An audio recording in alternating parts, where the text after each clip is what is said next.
In May 1993, Tandy Corporation, once one of the most powerful personal computer manufacturers on Earth, sold its entire computer manufacturing business. This was not a struggling startup. This was an empire that commanded 7,000 RadioShack stores. At its peak, it sold more personal computers than Apple. It had a physical storefront in almost every American neighborhood. Then, suddenly, the production lines went dark. The sale didn't just kill a product line, it ended an era.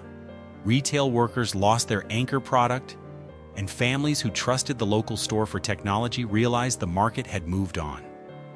A decade earlier, those 7,000 stores were an unbeatable advantage. But the paradox of Tandy is that it didn't collapse because Americans stopped buying computers. It fell because a physical store, once its greatest weapon, had become a massive cost trap in the age of the mail-order catalog. But the real story of Tandy is not only the story of a 1993 sell-off. It is the story of how an American retail chain taught the country to buy the future in a mall, and what happened when the future no longer needed a store. Every week, we tell the stories of American devices, platforms, software, stores, and screens that once taught the country what the future felt like and what happened when the market moved on. Subscribe if that history matters to you. The story begins not with nostalgia, but with a specific place, in Fort Worth, Texas, in 1977. In 1977, if an American wanted a computer, they did not go to a store. They opened a mail-order magazine, ordered a bag of parts, fired up a soldering iron, and built it themselves on a garage workbench. The personal computer belonged to hobbyists. Tandy Corporation was not a computer company. It was a leather goods business that had acquired a struggling chain of electronics stores called RadioShack in the 1960s. By the 1970s, RadioShack was the place Americans went for speaker wire, CB radios, batteries, and RC cars. But inside Tandy's Fort Worth headquarters, an executive named John Roach saw an opportunity to put a computer on a retail shelf. When Tandy proposed the TRS-80 microcomputer system in 1977, the internal sales projection was brutally modest, 3,000 units. The company figured that if the computer failed, they could just use the leftover inventory to manage the cash registers in their own stores. Instead, the TRS-80 changed the American retail landscape. Priced at $5,999, roughly $3,000 today, the TRS-80 was not a bag of parts. It came fully assembled. It plugged into a television. It was ready to use. But the real breakthrough was not the circuit board. It was the distribution. Apple and Commodore had brilliant machines, but Tandy had the physical map of the United States. In August 1977, the TRS-80 arrived in thousands of RadioShack stores. For the first time, a family could walk into a mall, ask a clerk how a computer worked, and carry the future out to the parking lot in a box. In its first month, Tandy received 10,000 orders. The company had accidentally cornered the personal computer market. Available records suggest that by 1979, Tandy controlled over 60% of the American microcomputer market. The TRS-80 proved that Americans wanted personal computers. But survival in the next decade would require more than just being the first machine on the neighborhood shelf. By the early 1980s, the American technology landscape experienced a seismic shift. In August 1981, International Business Machines, IBM, released the IBM Personal Computer. The IBM PC was a heavy, expensive beige box designed for corporate America, but it did something that changed the industry forever.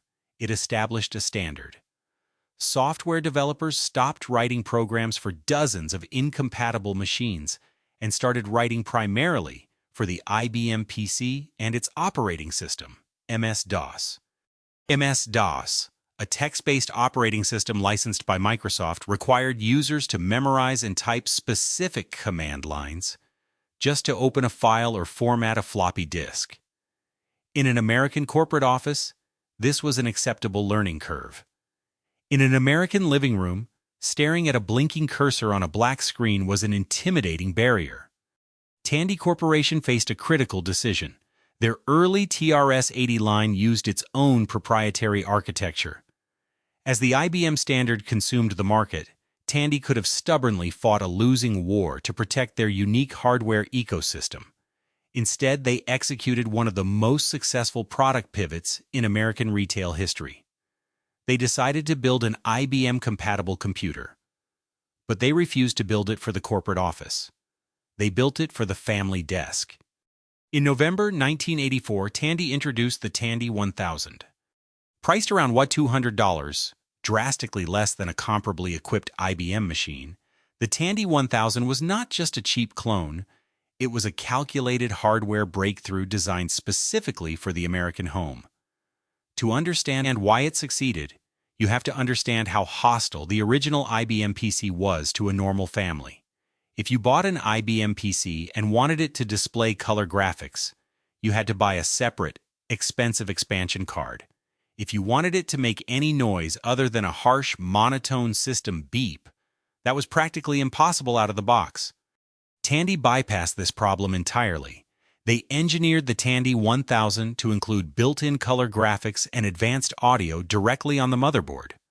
A motherboard, the main circuit board that connects all of a computer's internal components, usually required costly add-ons to handle media. By integrating these features directly at the factory, Tandy fundamentally changed what a home computer sounded and looked like.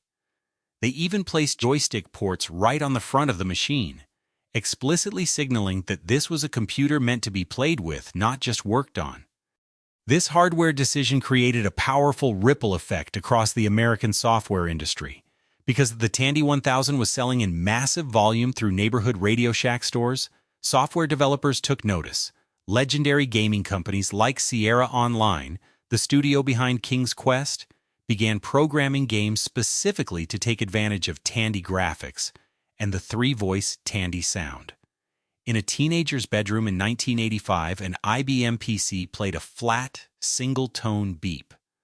A Tandy 1000 played a multi-layered digital soundtrack.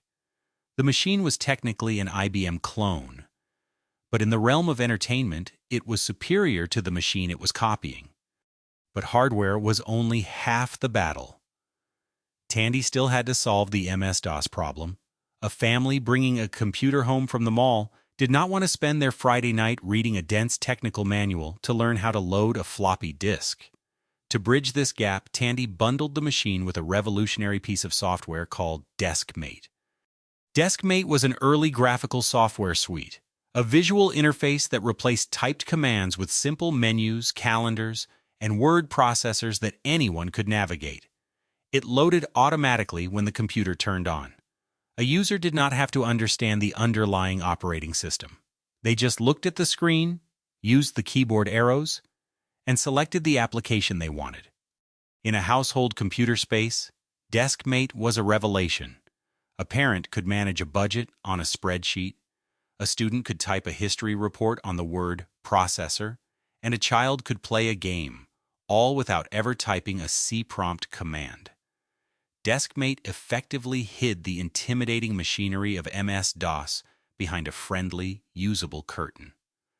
This combination of capable hardware and approachable software was amplified by Tandy's ultimate weapon, Force 2, the power of retail distribution. If an American wanted to buy an IBM PC in the mid-1980s, they usually had to visit a specialized, intimidating computer dealership like Computerland, engaging with salespeople who spoke in enterprise jargon. If they wanted a Tandy 1000, they just went to the local mall. They walked into a RadioShack, the same brightly lit store where they bought their batteries, RC cars, and stereo cables. The RadioShack clerk, trained to demystify electronics, could sit a family down in front of a Tandy 1000, boot up DeskMate, and show them exactly how the future worked. If the family needed a printer, the clerk walked one aisle over and grabbed a Tandy printer.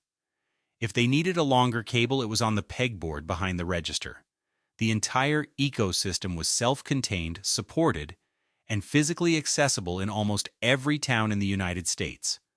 By the late 1980s, the Tandy 1000 series had become one of the best-selling IBM-compatible home computers in the nation. It was a masterpiece of retail positioning. Tandy had successfully translated the intimidating power of the corporate desktop into a packaged consumer appliance. Tandy had built a machine that families actually wanted to use. The market had not yet shown them the price of maintaining that empire. By the late 1980s, Tandy Corporation was not just participating in the personal computer revolution. It was financing it, building it, and handing it directly to the American consumer across a laminate counter. The sheer footprint of the operation was staggering. Apple had brilliant marketing. Commodore had cheap prices in toy aisles. IBM had corporate authority. But Tandy had 7,000 physical RadioShack locations. A consumer in the United States was rarely more than a few miles away from a Tandy computer.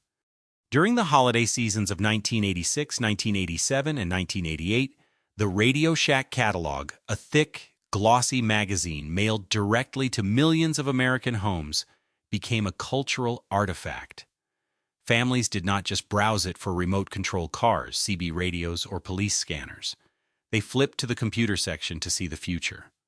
In an American house where the family computer usually sat in a shared space like the living room or a dedicated den, the right device did not merely run software.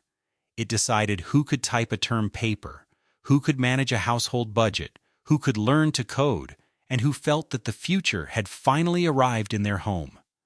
For millions of Americans, that future arrived in a beige Tandy 1000 box. A teenager could walk into a local mall, navigate past the food court, and step into a RadioShack. The store was a chaotic but comforting ecosystem of pegboards loaded with specialized wires, bins of resistors, and the famous Battery of the Month club cards.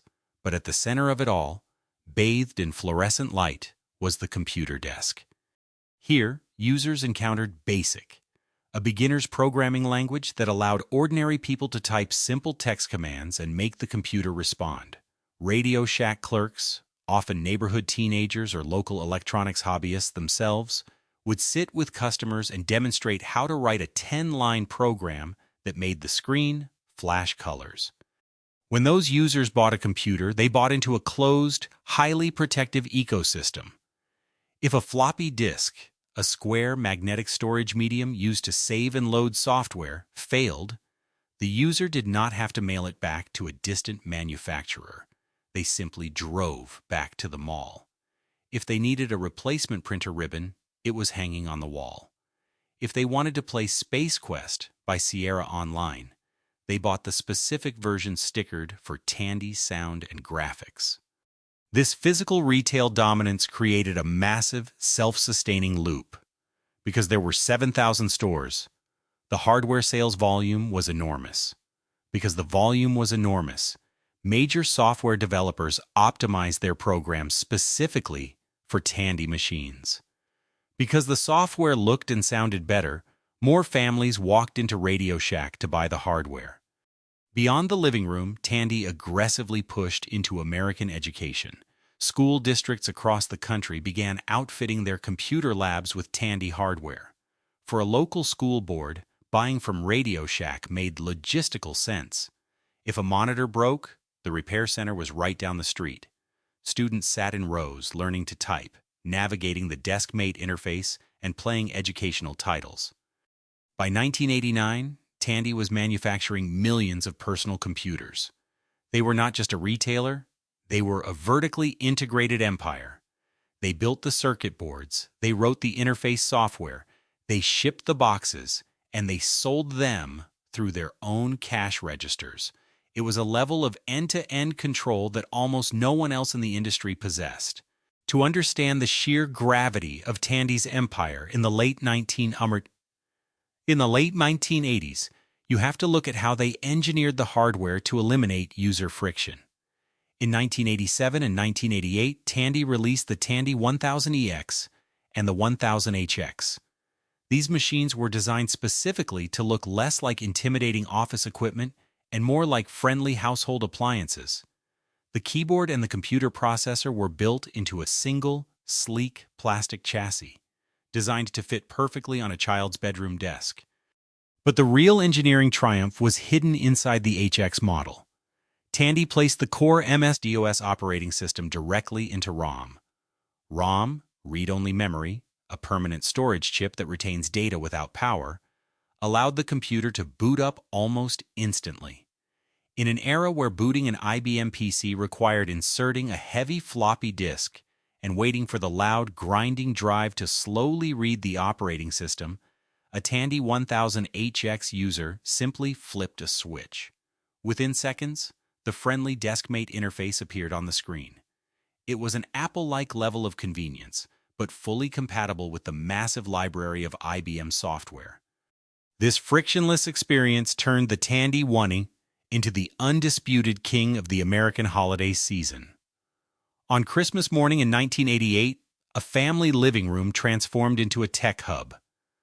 The father could assemble the beige monitor, the mother could instantly load the family budgeting software, and the children could slide in a 525-inch floppy disk to play Carmen Sandiego. No one needed to call an IT department. The manual was rarely needed. The machine just worked, and it sounded brilliant while doing it. The financial scale of this ecosystem was unprecedented for a mall retailer. Out of their massive headquarters in Fort Worth, Texas, Tandy Corporation managed a supply chain that fed directly into their own cash registers. When a customer bought a Tandy computer, the transaction rarely ended there. The proprietary ecosystem practically guaranteed return visits. If a student wanted a mouse to navigate Deskmate, they could not just buy a generic serial mouse from a discount store. They had to buy a specific Tandy-compatible mouse from RadioShack. If a small business owner needed to print invoices, they bought a Tandy.matrix printer, a loud, mechanical printer that used a ribbon and tiny pins to strike paper. And when the ribbon ran dry, they drove back to the mall to buy a Tandy-branded replacement. The cables, the blank floppy disks, the surge protectors, the joysticks, the software boxes. RadioShack owned the entire life cycle of the American home computer. This is the power of Force 2, retail, distribution, defaults, and platform access. Tandy did not just build a good computer, they built a geographical fortress.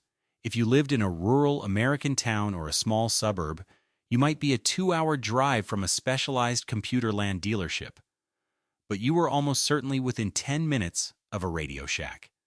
By bringing the technology to the local strip mall, Tandy captured millions of customers who would have otherwise been ignored by the high-end computing industry. Third-party software companies completely surrendered to this reality.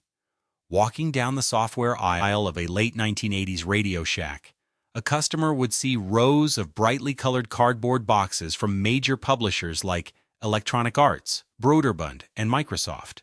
But these boxes often carried a specific, highly visible yellow sticker, Tandy compatible.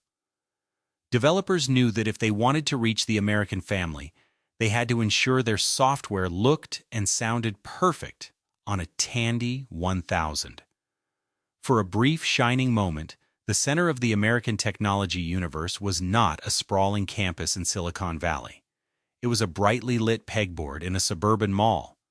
At its zenith, industry estimates placed Tandy's personal computer sales above Apple's home divisions. They had successfully built an empire out of beige plastic, built-in sound chips, and neighborhood convenience. They possessed 7,000 physical retail outposts, a massive manufacturing arm, and the absolute trust of the American consumer. Tandy controlled the hardware, the software, and the physical shelf in 7,000 neighborhoods. But the American technology market was about to prove that when the future moves to mail-order catalogs, a physical store is no longer an empire. It is a trap. The collapse of the Tandy computer empire did not begin with a catastrophic hardware failure or a sudden bankruptcy. It began with a small, quiet shift in an American living room.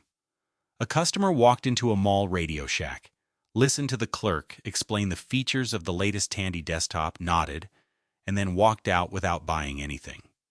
Instead, that customer went home, opened a computer magazine, dialed a toll-free 1-800 number, and ordered a machine directly from a warehouse in Texas or South Dakota. This was the first crack in the fortress. Throughout the 1980s, Tandy had relied on a fundamental assumption. The American consumer was intimidated by technology and needed a physical neighborhood store to hold their hand. But by the early 1990s, the market had matured. A massive segment of the American public now understood how personal computers worked. They knew what a processor did. They understood memory and hard drive capacity. They no longer needed a local clerk to demystify the machine. They just wanted the most powerful hardware for the lowest possible price. This shift exposed Tandy to a ruthless new reality driven by two converging market pressures: Force 2, retail, distribution, defaults, and platform access, and Force 1, hardware, software, supply chains, and manufacturing costs. For a decade, owning 7,000 physical retail locations had been Tandy's ultimate weapon. Suddenly, it became a suffocating liability. Every RadioShack store required a lease, an electric bill, insurance, and a payroll for the employees standing behind the counter. When Tandy priced a computer, the cost of that massive retail overhead had to be baked into the sticker price. A new generation of competitors realized they could bypass the retail shelf entirely. Companies like Dell Computer Corporation in Austin, Texas, and Gateway 2000 in Sioux City, Iowa, perfected the direct sales model. They did not build thousands of neighborhood stores. They bought full-page advertisements in computer magazines. An American buyer simply called them on the phone, customized their exact hardware specifications, and waited for the delivery truck to drop a cow-spotted Gateway box on their front porch. Because Dell and Gateway did not have to pay for mall leases or store clerks, their manufacturing costs, Force 1, were drastically lower.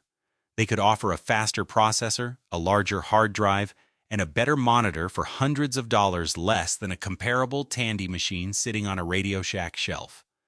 The tension was impossible to resolve. If Tandy lowered their prices to match Dell, they could not afford to keep the 7,000 stores open.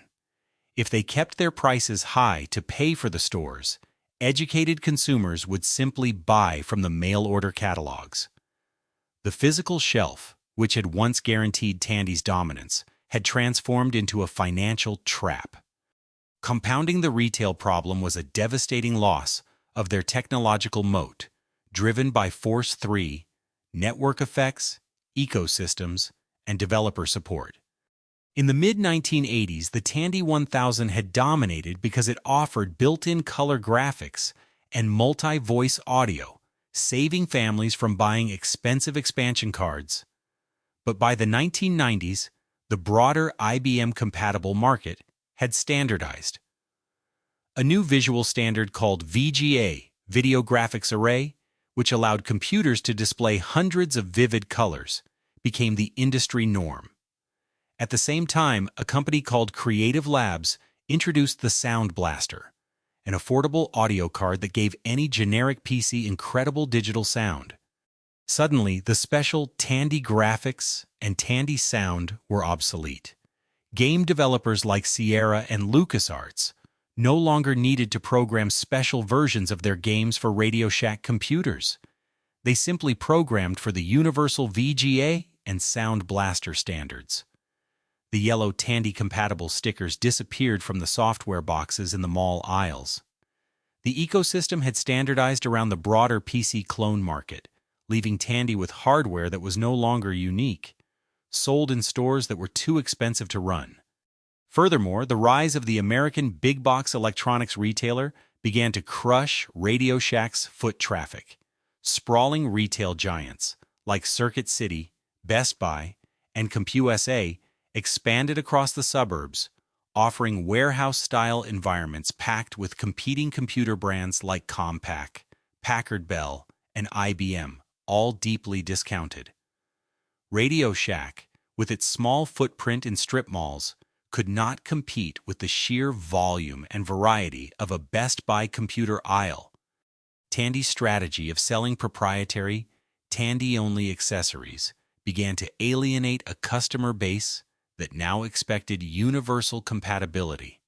When a user bought a cheap Packard Bell at Circuit City, they could buy any generic printer or mouse to go with it. When they bought a Tandy, they were still largely locked into the RadioShack ecosystem.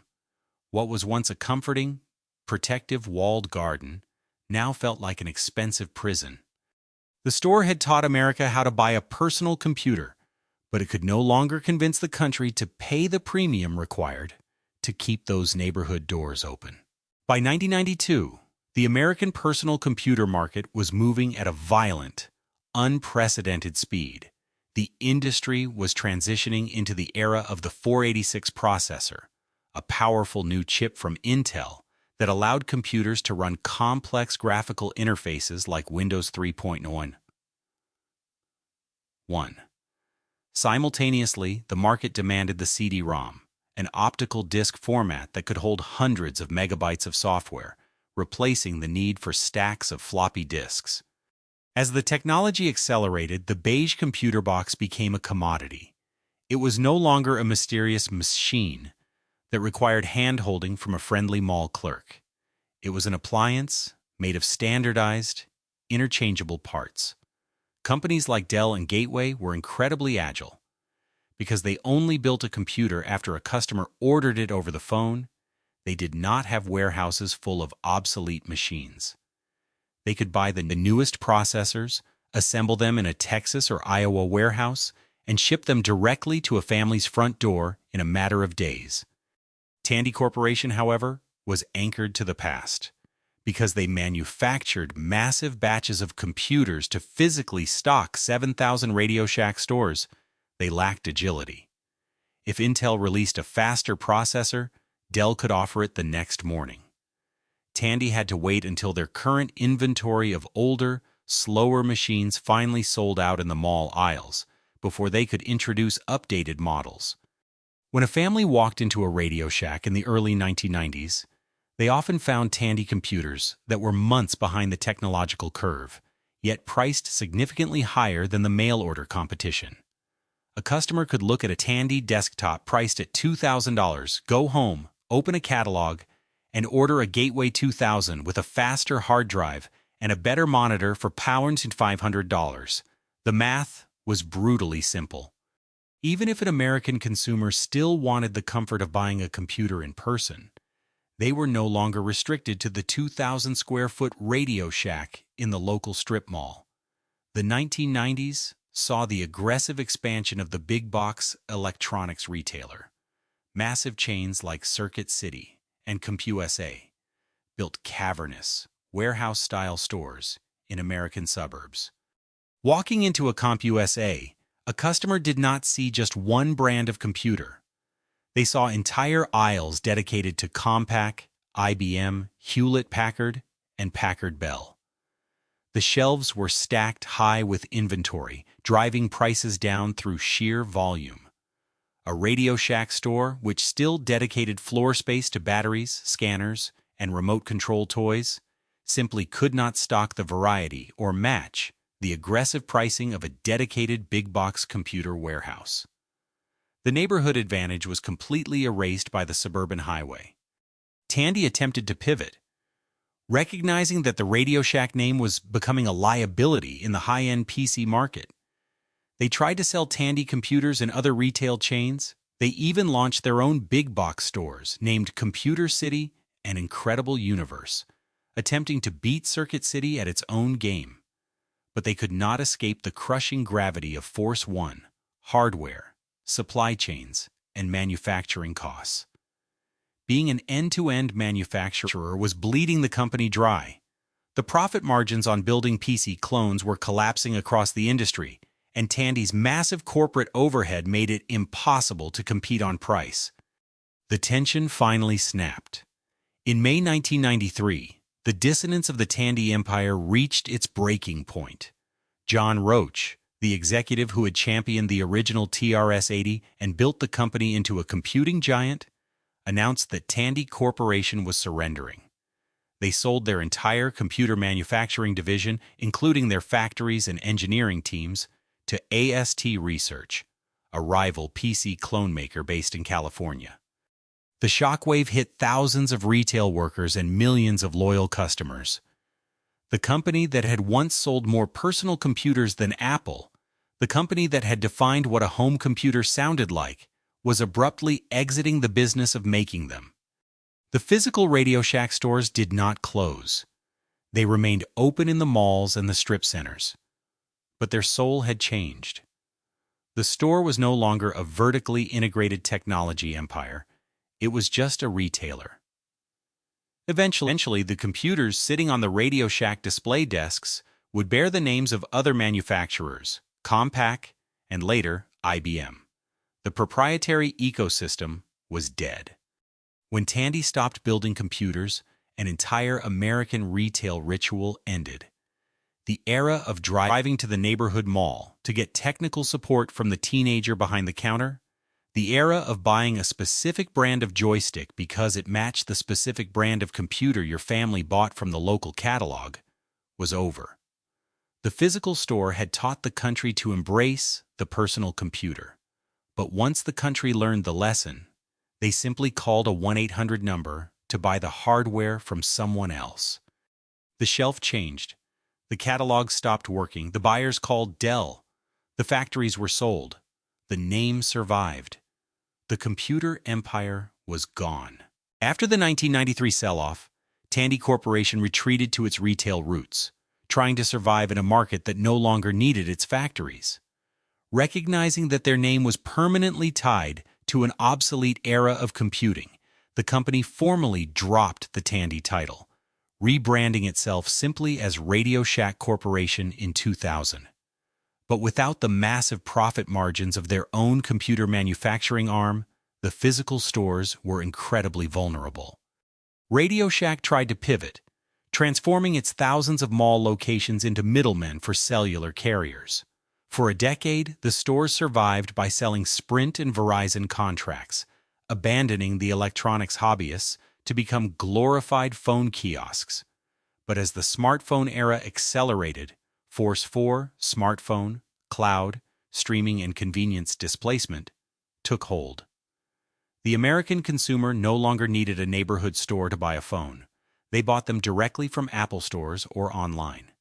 By 2015, RadioShack filed for Chapter 11 bankruptcy. The 7,000 stores that once formed an impenetrable physical fortress were shuttered, liquidated, or turned into empty storefronts in dying strip malls. The brand became a corporate zombie, traded by holding companies, completely severed from its legacy as a titan of American hardware. But while the stores vanished, the machines Tandy built refused to die. Today, a massive and highly organized American preservation community actively maintains the Tandy legacy. On vintage computer forums, Reddit communities, and YouTube restoration channels, enthusiasts spend thousands of hours tracking down beige Tandy 1000 towers. They carefully disassemble the heavy plastic chassis to clean the motherboards, meticulously desoldering and replacing failing capacitors to bring the machines back to life. At the Computer History Museum in Mountain View, California, the early TRS-80 sits safely behind exhibit glass, recognized as a pivotal catalyst in the personal computing revolution. Online, the preservation effort is even more expansive. The Internet Archive hosts massive digital libraries where users can boot up browser-based emulators. With a single click, a modern user can run the original graphical DeskMate software, experiencing exactly what a family saw on a Sunday afternoon in 1988. There is an entire subculture dedicated to trading old 5.25-inch floppy disks, scanning original RadioShack holiday catalogs page by page, and preserving the massive software ecosystem that once lived on the mall pegboards. Programmers even actively update modern emulators like DOSBox to perfectly replicate the specific three-voice Tandy sound. This is not nostalgia. A functioning Tandy 1000 on a modern collector's desk is a physical, undeniable argument about how the United States adapted to the digital age. It proves that there was a brief, crucial window when technology was too intimidating, too alien, and too complex to be sold through a mail-order catalog or a website. It shows how the American public needed a physical space, a familiar brand, and a teenager behind a laminate counter to translate the terrifying power of a microprocessor into a friendly family appliance. Looking at a box Tandy computer today shows a profound difference in how technology was owned. When a family bought a Tandy, they owned the hardware, they owned the software on physical disks, and they owned a relationship with the store that supported it. It was a closed ecosystem, but it was a tangible one. It is the direct opposite of modern cloud computing, where an American family rents access to software that lives on a remote server, operating on a sterile glass rectangle that cannot be opened or repaired. The heavy, tactile clack of a Tandy keyboard is a reminder of an era when users were encouraged to touch, upgrade, and understand the machinery that powered their lives. As a surprise footnote in American technology history, the modern video game industry owes a massive, unpayable debt to the mall retailer. Before dedicated sound cards became affordable and standardized, the generic IBM-compatible market was a silent, uninspiring place. Tandy's decision to build advanced audio and color graphics directly into their motherboards at the factory effectively subsidized the golden age of American PC gaming.